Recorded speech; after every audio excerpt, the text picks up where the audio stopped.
د مینه ټي وي چینل درنو کتونکو سلام ستړي مشي وخت مو بخیر. د دې سات خبرې ټولګي ته ښه راغلاست. هیبت الله وایي 100 سلنه شریعت روان دی او زه هڅه کوم ټول نظام شرعي شي. نن د لوی اختر له لمانځه وروسته په کندهار کې د طالبانو مشر ملا هیبت الله اخندزاده یو ځل بیا ټینګار وکړ چې د شرعي قوانینو په عملي کېدو د هیڅ چا تر تاثیر لاندې نه دی او په دې برخه کې معامله نه کوي.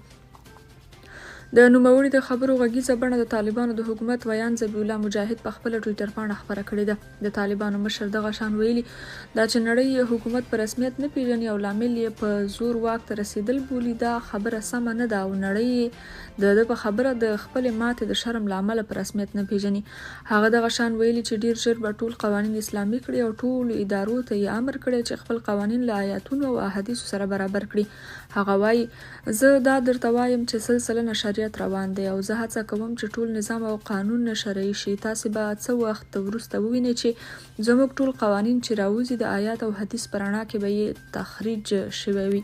مولوي کبیر وایي افغانان باید د طالبانو په حکومت شکر وباسي. د طالبانو د ریاست الوزرا سرپرست مولوي عبدالکبیر د لوی اختر له لمانځه وروسته وینا کې خوشحالي ښودلې چې په سوچه اسلامي نظام کې اختر لمانځي او له افغانانو یې غوښتنه کړې چې باید په دې نعمت شکر وکړي. هغه همدارنګه ویلي چې حکومت یې له ګاونډۍ او د نړۍ له هیوادونو سره د نیک تعامل غوښتونکی دی. مولوي کبیر زیاته کړې چې اسلامي نظام د مجاهدینو او فدایانو په قربانۍ رامنځته شوی او د امنیت د تامین ترڅنګ د هیواد په بیارغونه کې هلې ځلې کوي.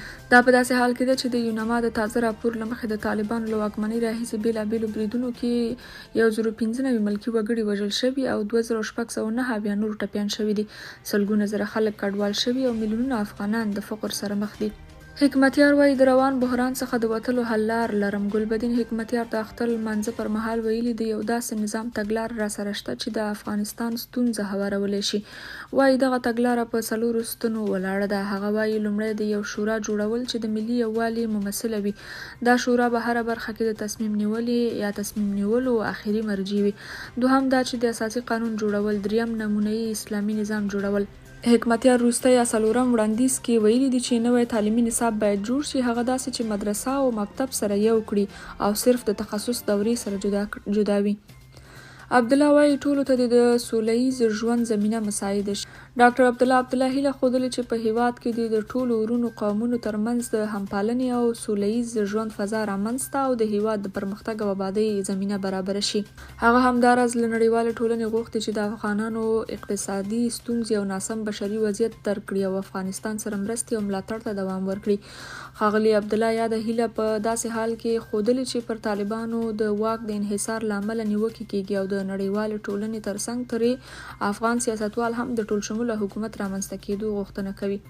یو شمېر افغانانو د ودونو له لارې د پاکستان پیژندپاڼې ترلاسه کړي. پاکستاني وکیلان د پاکستان په خیبر پښتونخوا کې وکیلان وایي چې تر 900 زیاتو د پاکستاني ښځو افغان خاوندانو او 300 افغان میرمنو له پاکستاني اتباعو سره د ودونو په اساس دغه هیواد پیژندپاڼې ترلاسه کړي دي. د پېښور عالي محکمې د 2022 کال په وروستیو کې امر ورکړ چې هغه بهرني نارینه ته چې له پاکستاني ښځو سره ودونه کوي باید د پاکستان تابعیت ورکړل شي.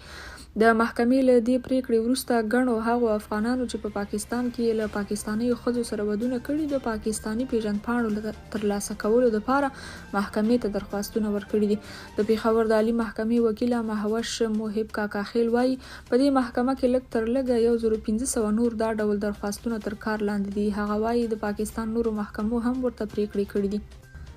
علیم خان وایي عمران خان د تاریخ برخه شو. د تحریک انصاف ګوند پخوانی مهم مشر او عمران خان ته نږدې کس علیم خان چې اوس یې نوی ګوند جوړ کړی وایي عمران خان او د هغه ګوند تحریک انصاف د تاریخ برخه شو او نور به پاتې نشي. نوموړي ویلي پر پوځي تاسیساتو د عمران خان د پلویانو بریدونو وروسته نور یاد ګوند له پښو وغورځېد.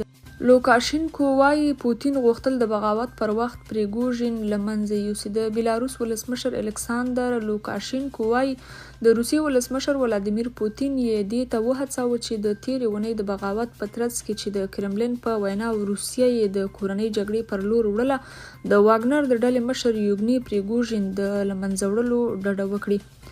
پوتین په پیل کې د پریګوژن بغاوت د 1919 کال له جګړې سره چې په پای کې په کورنۍ جګړې اوښتی و پرتله کړ او ژمنه یې وکړه چې هغه له منځه یوسي. خو څو ساعته وروسته د لوکاشینکو په منځګړیتوب موافقه وشوه چې پریګوژن او د هغه ځینو جنګیالیو ته اجازه ورکړي چې بیلاروس ته لاړ شي. د بیلاروس د دولتي رسنیو په وینا لوکاشینکو د سې شنبې په ورځ د خپل پوځ له مقاماتو خبریالانو سره په یوه غونډه کې وویل زه همدا شان یعنې د پوتین له وینا وپوهېدم چې د یاغیانو د له منځه وړلو لپاره وحشیانه تصمیم نیول شوی.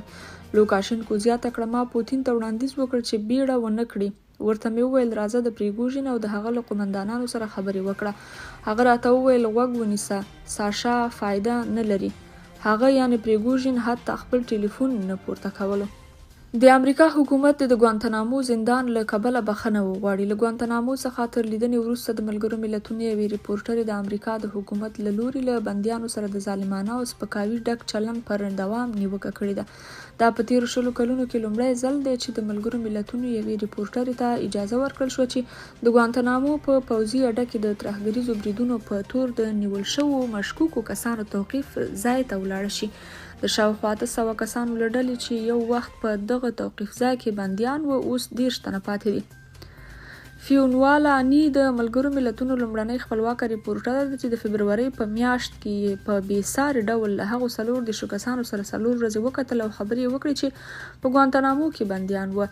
د دغو 30 کسانو له جملې څخه چې اوس په توقیف کې پاتې دي 15 تنه په نیویارک او واشنګټن ډي سي کې د 2001 کال د سپتمبر د 11 د بریدونو په پلانولو تورن دي.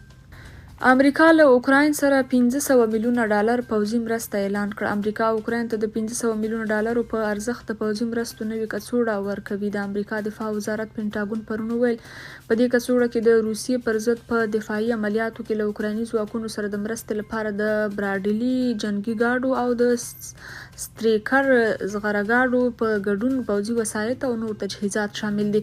په دې اړه د پینټاګون په بیان کې راغلي چې د دې پوځي مرستې هدف د روسیې د اشغال پر ضد په مبارزه کې د اوکراین ملاتړ دی. د اوکراین ولسمشر ولادیمیر زيلنسکي پر ټویټر د امریکا مرسته ستایلې او لیکلي دي چې دا به د اوکراین ځواک نور هم زیات کړي.